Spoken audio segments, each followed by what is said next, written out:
Ok, gente, bom dia, boa tarde, boa noite, seja qual for o momento que você esteja assistindo essa aula, eu venho aqui para desejar tudo de bom para você, dizer que você não está sozinho. Eu vou estar aqui no YouTube, nas redes sociais, né? No WhatsApp também, sempre à disposição de vocês, para tirar dúvidas, para esclarecer, para tentar, dentro do possível, né? Diminuir essa dificuldade que está sendo essa aula remota, né? Em relação à aula remota, agora eu vou estar sempre aqui no YouTube, porque eu estou vendo que através apenas dessa plataforma aí que o GEDUC, a Secretaria de Educação, nos ofereceu, não está contemplando da forma como nós precisamos, não está suprindo, não está completando, né, a nossa necessidade. Então, vou estar sempre aqui no YouTube, pelo menos fazendo as correções das tarefas, explicando determinados conteúdos, para que diminua a dificuldade, né? A plataforma, como eu disse, nós vamos usá-la porque foi o que nos foi oferecido, nós vamos continuar usando, mas eu reafirmo que ela não é suficiente, tá entendendo? Tem que melhorar e muito ainda, mas a gente fica esperando aí, né? Essa empresa que ofereceu esse serviço para a prefeitura que melhore, né? Porque afinal de contas nós estamos pagando, todos nós estamos pagando por esse serviço e temos que exigir o melhor, né? Porque estamos pagando pelo melhor, pelo melhor, se não pelo melhor, mas por algo que realmente satisfaça a nossa necessidade. Mas assim, gente, hoje nós já vamos para a aula, a correção e tira dúvidas da aula passada, onde foi enviada uma atividade para vocês. Eu já tive em outros momentos com vocês aqui no YouTube, mas hoje vamos mesmo para a aula, diretamente. Eu trouxe um slide para facilitar para todos nós, ok? Então vamos lá, gente. Geografia, professor Chester, né? Aula relativa ao dia 10 do 8, né? Vocês estão assistindo depois, mas tudo bem. E agora vamos para o conteúdo em si. Ok, o título é aquele que vocês já estudaram, né? Mapas como fontes históricas, né? E aí tem um textinho pequeno, né? Falando sobre o uso dos mapas, né? Dizendo aí outros tipos de registro, né? Antes dos mapas como nós conhecemos, tiveram outros tipos de registro, como aqueles relacionados na pré-história, ou seja, aquelas pinturas, né? As pinturas que eram feitas nas cavernas, em várias delas foram identificados que o homem da caverna tentava se expressar e representar regiões, então era um tipo de mapa, não é isso? Opa, desculpa. Ou as experiências do cotidiano acabavam negligenciando, né? A partir do século XX, porém, né, nós tivemos um desenvolvimento muito grande, né, dos mapas, onde hoje em dia nós temos várias ferramentas, como a fotografia, os filmes, né, ferramentas, temos uma série de equipamentos para nos ajudar a desenvolver, né, os mapas. Ainda diz aqui no texto, né, os mapas constituem importante fonte histórica porque registram faixas ocorridas nos territórios, fatos ocorridos nos territórios, desculpa, e podem também revelar crenças, valores, pensamentos vigentes em cada época ou sociedade em que foram produzidos. Vamos conhecer exemplos. Bom, de crença, esse mapa aqui, o primeiro, que é o chamado mapas TO, que é um estilo de mapa, né, que não foi só um mapa feito assim, foram vários mapas naquele período, foram fabricados dessa maneira. O que é o mapa TO, né? Primeiro eu queria que você olhasse que nós temos um grande círculo, um outro círculo menor, e dentro desse círculo menor nós temos como se fosse um T, né? Temos aqui uma faixa horizontal e uma faixinha vertical formando um T, né? Mas eu vou explicar para vocês daqui a pouco. Aí olha aqui a história do mapa TO, né? Durante a Idade Média vocês sabem que compreende 476 depois de Cristo até 1492, não é isso? A concepção de mundo representado no mapa era baseada em ideias difundidas pela religião, né? Não era difundido pela Bíblia, nem por Cristo, era difundida pela religião, nesse caso especificamente a Igreja Católica da Idade Média, que não é a mesma Igreja Católica de hoje em dia, né? Guarda muitos traços, mas não é a mesma coisa. Acreditava-se que se Deus criou a Terra, ele teria uma forma perfeita, e assim produzidos mapas conhecidos como T ou TO ou TO, né? T-O. A parte vertical do T representava o mar Mediterrâneo, ou seja, essa parte aqui vertical, né, que vocês estão vendo aqui, ela representava o mar Mediterrâneo, ou seja, como se o mar Mediterrâneo fosse um quadrado perfeito, né?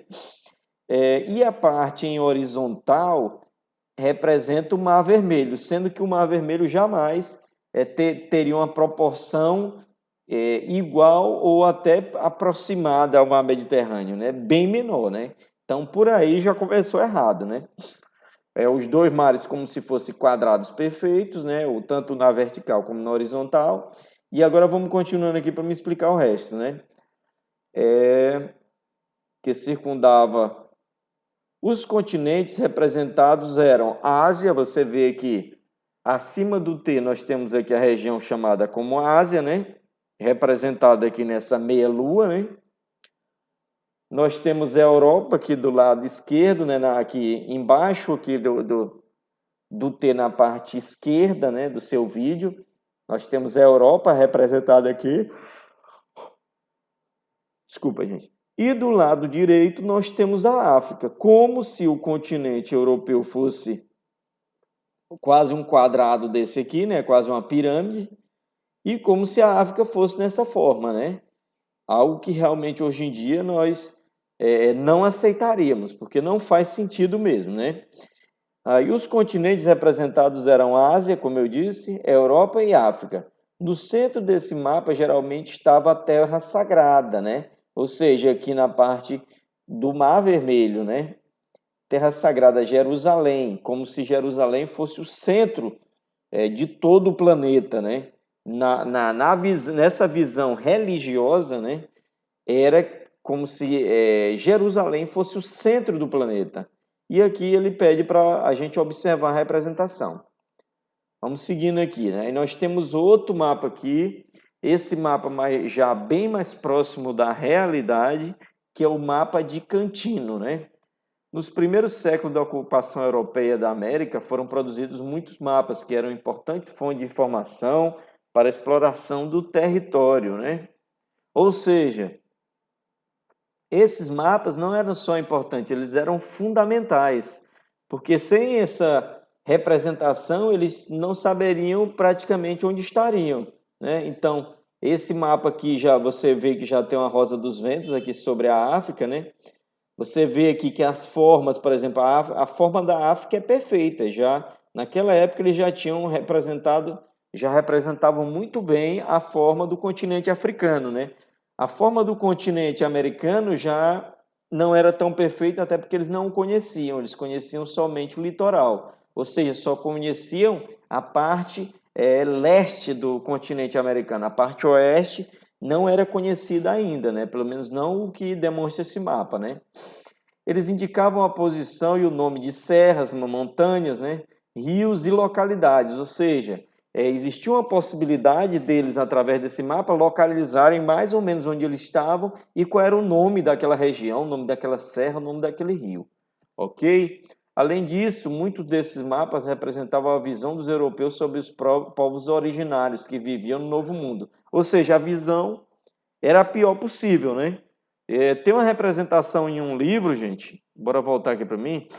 Tem uma representação em um livro, infelizmente eu não tenho esse livro aqui, que mostra os africanos em uma determinada representação como homens de duas cabeças, tem um outro que é um homem negro com a cabeça aqui no lugar do tórax, com os braços no lugar das pernas, e as pernas no lugar dos braços, com 3 pernas. Então, eles, mesmo eles já tendo visto homens negros, os nativos da América, eles ainda assim faziam questão, né, de fazer, às vezes de forma até jocosa, né, em forma de comédia, expressá-lo como monstros, né, e não como seres humanos.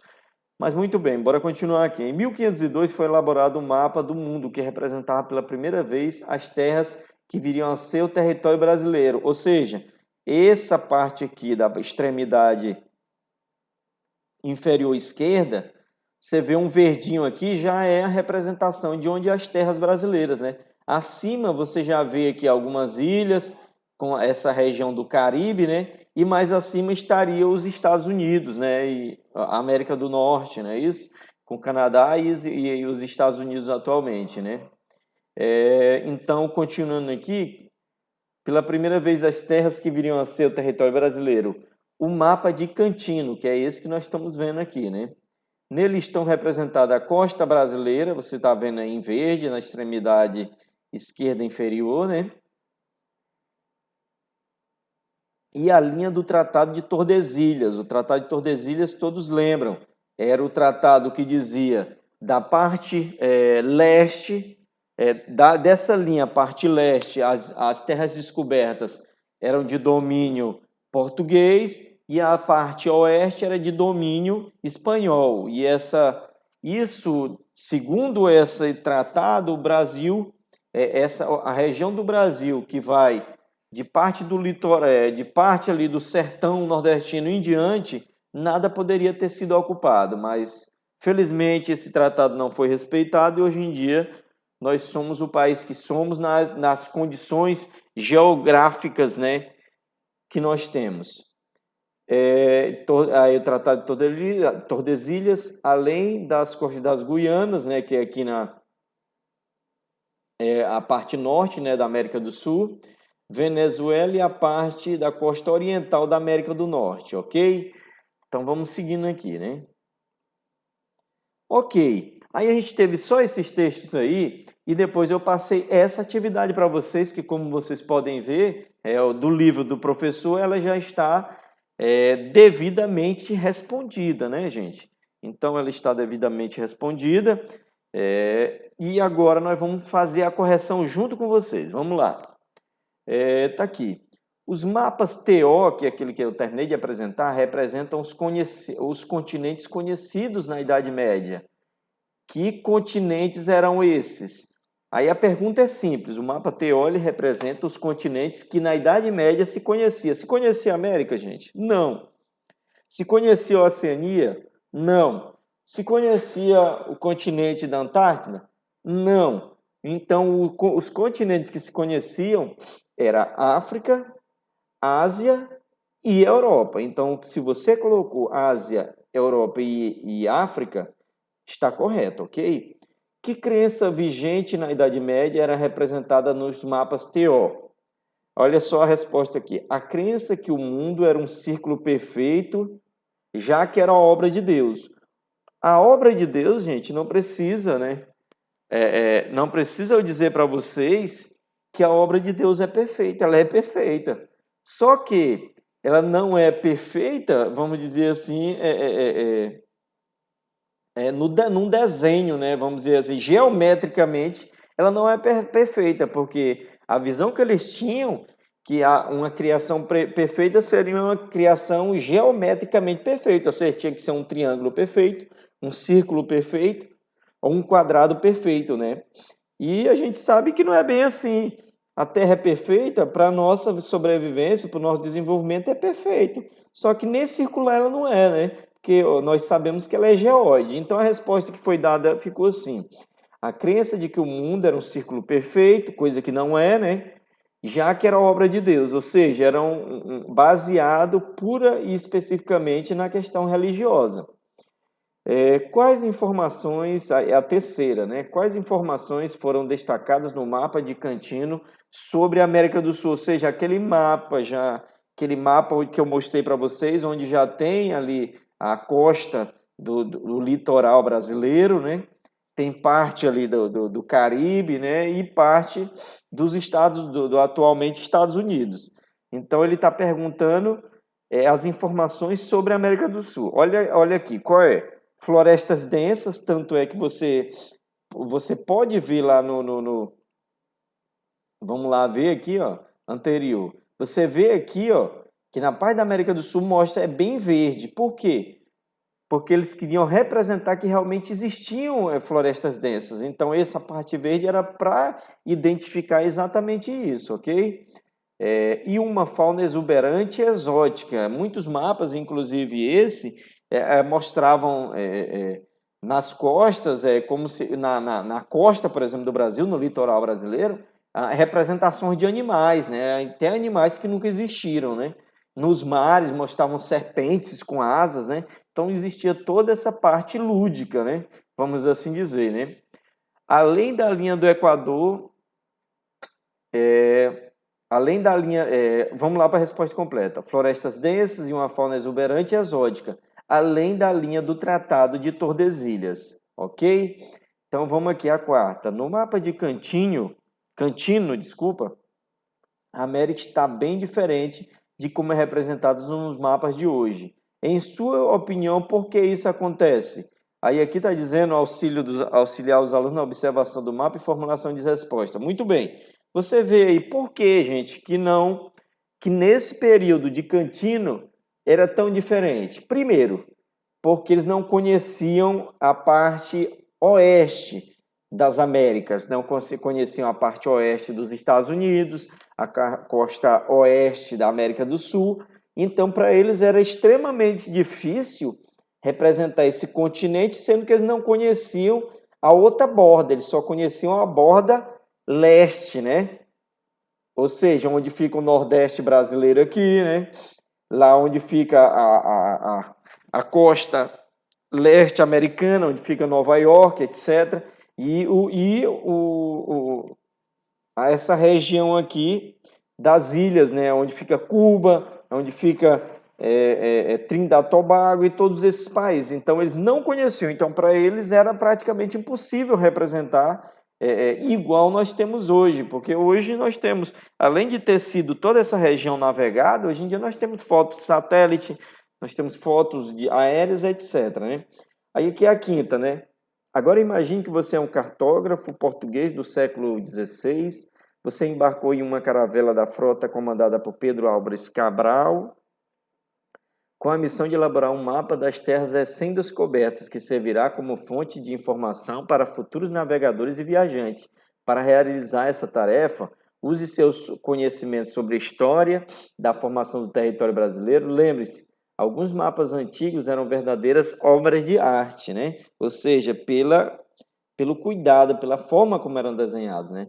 Depois de concluir seu mapa, organize com seus colegas um mural com a produção de você. Bom, com os colegas está difícil, né?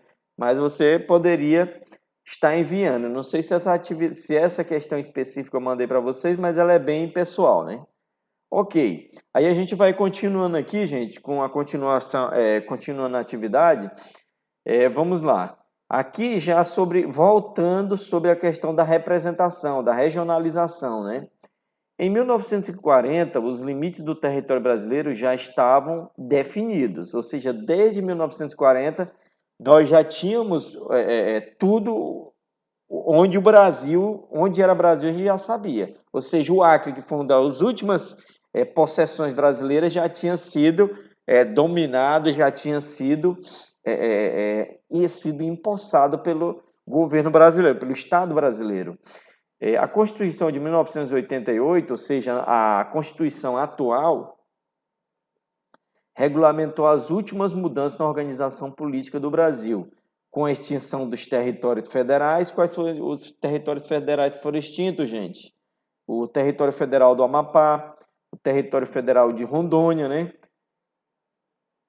Os territórios federais e a criação do estado do Tocantins, ou seja, o Tocantins, que fazia parte do Goiás, né? O Goiás foi partido em dois e criou-se Tocantins. O estado do Amapá, que era território federal do Amapá, foi transformado em estado, E Rondônia, que também era território federal, foi também transformado em estado a partir de 1988, ok? Então vamos lá. A pergunta que ele quer aqui: considerando a divisão política administrativa atual, como o território brasileiro está organizado? Gente, então é a divisão política administrativa, né? Então vamos lá. Como é que está dividido? Nós somos 27 estados, nós não temos mais nenhum território federal, como tínhamos antes de 88. E temos o Distrito Federal. Ok? Beleza, então vamos lá. Quais são as macro-regiões da proposta de regionalização do IBGE? Ou seja, são duas, né? Quais critérios são considerados nessa regionalização? Muito bem, para a gente falar disso, eu vou avançar bem aqui para mostrar para vocês os dois mapas, ok? Nós temos esse aqui, que é uma divisão que inclusive nós já estudamos em relação a geoeconômico, ou seja, aquelas regiões que têm identidade de vegetação, de relevo e também de economia, porque normalmente, principalmente em relação à vegetação e solo, torna a economia parecida. Por exemplo, aqui da Amazônia, né? Aqui a região geoeconômica da Amazônia. Por que ela tem muito em comum? Porque os solos são parecidos, portanto vão se plantar o mesmo tipo de alimento, porque aqui também tem uma grande presença de criação de gado, então economicamente eles estão ligados por isso. E porque onde ainda tem floresta, existe também um grande movimento extrativista. Então, isso liga essas regiões geologicamente, economicamente também, e geograficamente, ok? Então, nós temos a região amazônica, nós temos a região nordeste, né? Que inclusive aqui o Maranhão está partido aqui em três, né? Nós temos aqui a região a oeste do Amazonas, que inclusive é a que nós fazemos parte. O sulzinho aqui do Maranhão, que é esse pezinho aqui, né? Ele está na centro-sul. E a parte leste está integrando aqui a região nordeste, ok? Aí nós temos aqui a maior, que é a centro-sul, que tem uma identidade parecida no que diz respeito à economia e também à parte geográfica e geológica, né? De solo, de relevo, etc. Ok? Vamos para a próxima aqui. Aqui nós temos as macro-regiões, né? Essa aqui é a mais usual, né? É a mais usual, inclusive apresentada pelo IBGE, que é a região em verde, região norte, a região em laranja, a região nordeste, a região em amarelo, a região sudeste, e a região em lilás, né, a sul. E finalmente a região em rosa, a centro-oeste, ok? Então vamos voltar ali, vamos voltar. Beleza. Então, opa, voltar mais.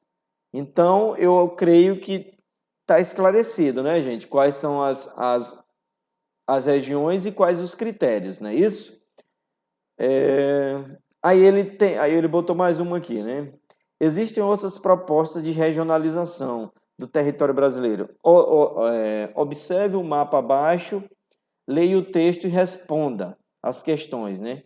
Então aqui tem o mapa com o tal dos 4 Brasis, que é uma proposta de um autor, de um grande autor da geografia, né? Que é o Milton Santos e a Maria Laura Silveira, não é isso? Você lê o texto e provavelmente você pôde responder, né? Vamos seguindo aqui, gente. Aqui nós vamos aqui para a parte, né? Terceiro, observe os mapas a seguir. Deixa eu ver. Isso, é a terceira mesmo. Observe o mapa a seguir e responda as questões em seu caderno. Aí nós temos aqui, ó, uma sombra, né? Como se fosse a sombra do Brasil né, sobre os continentes. Você vê aqui tudo dividido aqui embaixo. O continente que é o africano, aqui é a Europa, né, e a sombra do Brasil por sobre eles, né, dando mais ou menos uma proporção do que é o território brasileiro em comparação ao europeu. Você vê que a Europa cabe todinha dentro do território brasileiro, né? Sobra um pouquinho da Escandinávia aqui em cima, né? Escandinávia. Mas eu acho que se você manobrar bem aí, vai caber a Europa inteira. Mas vamos lá, bora aqui para as perguntas, né? A letra A. Explique por que o título do conjunto de mapas é Brasil, país, continente. Gente, isso aí tá na cara, né? Por que que é Brasil, país, continente, gente? Porque o Brasil tem uma proporção de continente, né? Você, como a comparação está mostrando aí, você vê que a sombra do Brasil sobre a Europa demonstra que você bota a Europa todinha dentro do Brasil e ainda assim ainda sobe espaço, né? Para você ter ideia. Então nós somos um país continente mesmo, ok? Vamos seguindo aqui. Então explica as relações existentes entre as extensões latitudinal e longitudinal do território brasileiro, sua diversidade natural e seus fuso horário. Bom, o que seria essa divisão, essa extensão latitudinal? Volta aqui para mim, bora voltar para mim. Ó, latitudinal é assim, né? Na horizontal, se nós formos olhar para o mapa, essa é a latitude. Como é? A longitudinal, né? É assim. Latitudinal, né? Na vertical, ok? Então, o que ele quer dizer com isso aqui, né? Por que nós temos essa grande variação de climas e de vegetação e até de relevo e de fuso horário? Porque a nossa extensão é muito grande, gente. Nossa extensão é muito grande. Nós, por exemplo, temos diferença aí de mais de 3 horas, por exemplo, do Acre em relação a Brasília. Por quê? Porque a distância é muito grande, né? São mais de 2.000, mais de 2.000 quilômetros, né? Então, isso faz toda a diferença. Você imagina que o Sol vai ter que percorrer, os raios solares vão percorrer essa distância. E apesar de ser luz, de ser Sol, mas ele, ainda assim, uma distância dessa faz diferença para o posicionamento do Sol, ok? Ok, de questão de fuso horários, né? Eu expliquei mais ou menos. A diversidade natural nem se fala, né, gente? Num lugar como o Nordeste, que o clima é diferente, que a irradiação solar é diferente, é impossível nós termos a mesma vegetação, por exemplo, que se apresenta na região amazônica. É impossível ter a mesma vegetação que se apresenta no sul do país, né? Onde a temperatura é diferente, onde a proximidade da Antártica também é bem maior, né? O sul do país está próximo da Antártica, ou seja, está submisso a massas de ar fria que vem dessa região. Então, tudo isso vai fazer diferença. Desculpa, gente. Então, vamos lá. Vamos para a quarta aqui, então. Os portugueses chegaram em 1.500 terras que mais tarde integrariam o atual território brasileiro. No contexto das grandes navegações, responde seu caderno. Quais eram os principais interesses que moviam portugueses e espanhóis no período das grandes navegações? Gente, essa aí tá na cara, né? Qual era o grande interesse, gente? Eram riquezas, metais preciosos, né?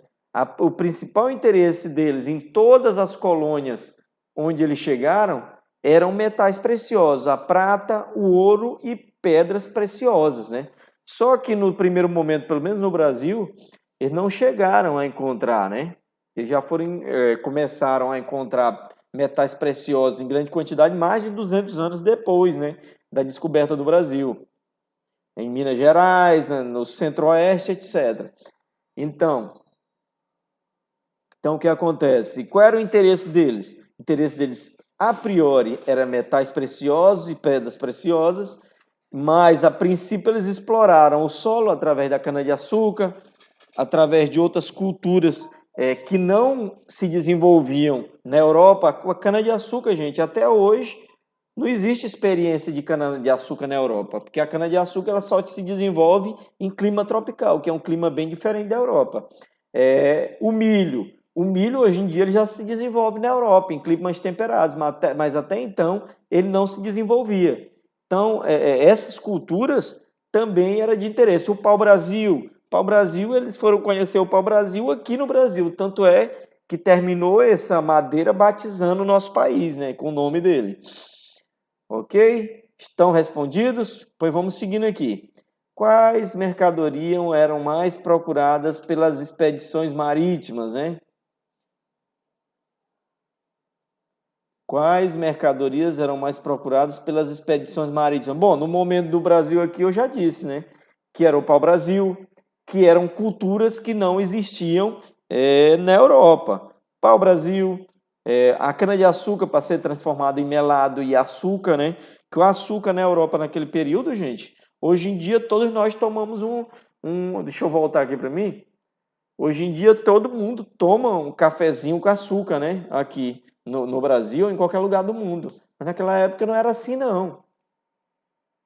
Teve gente na Europa, na Idade Média, que morreu e nunca sentiu o doce do açúcar na boca, né? Talvez sentiu porque comeu mel, porque tinha uma colmeia perto de sua casa. Mas essa era a realidade. Hoje em dia nós temos acesso a muita coisa que naquela época era raríssimo. Ok? Então, o açúcar era um produto extremamente caro, só as cortes consumiam açúcar. Nem todo mundo tinha o prazer, né, de tomar um suco igual a gente toma hoje, de tomar um café, ou de botar simplesmente o açúcar na boca, de chupar uma bala, né? A maioria das pessoas na Europa não tinha essa oportunidade, né? Mas vamos continuar aqui, né? Eu já respondi, então vamos para C. As grandes navegações estão inseridas no contexto do capitalismo comercial, isso, que adotava o mercantilismo como principal política econômica.